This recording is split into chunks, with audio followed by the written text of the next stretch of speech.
ఈ ఫిబ్రవరి 16 తర్వాత నుండి కర్కాటక రాశి వాళ్ళు అపర కుబేరులవ్వబోతున్నారు.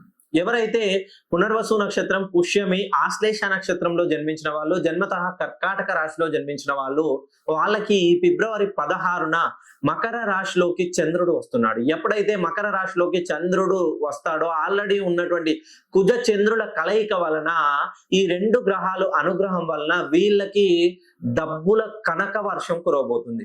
మీరు కర్కాటక రాశిలో జన్మించిన వాళ్ళైతే ఒక్కసారి మీ పేరులో ఉన్నటువంటి దోషాన్ని, ఆ పేరుని 270 డిగ్రీలకి సరిచేయండి. ఎందుకనంటే మనము ఎప్పుడైతే ధ్వని ఎప్పుడు ఉద్భవిస్తుందంటే ఒక్కసారి శంఖాన్ని స్వచ్ఛమైన మనసుతో చెవి దగ్గర పెట్టుకొని వింటే ఓంకారం ధ్వనిస్తుంది. ఆ ధ్వని వేగం 330 మీటర్స్ పర్ సెకండ్ వేగంతో మనకు వస్తుంది. అలానే కర్కాటక రాశి వాళ్ళకి శూన్యంలో కాంతి వేగం వలె వీళ్ళు ఫిబ్రవరి 16 నుండి దూసుకెళ్లబోతున్నారు. ప్రతి విజయంలోనూ వీళ్ళకి విజయ శంఖారావం మోగించబోతున్నారు. ఒక్కసారి మీరు జన్మతః కర్కాటక రాశిలో జన్మిస్తే మీరు నన్ను డైరెక్ట్ గా కానీ పర్సనల్ గా కానీ కలిసే ప్రయత్నం చేయండి.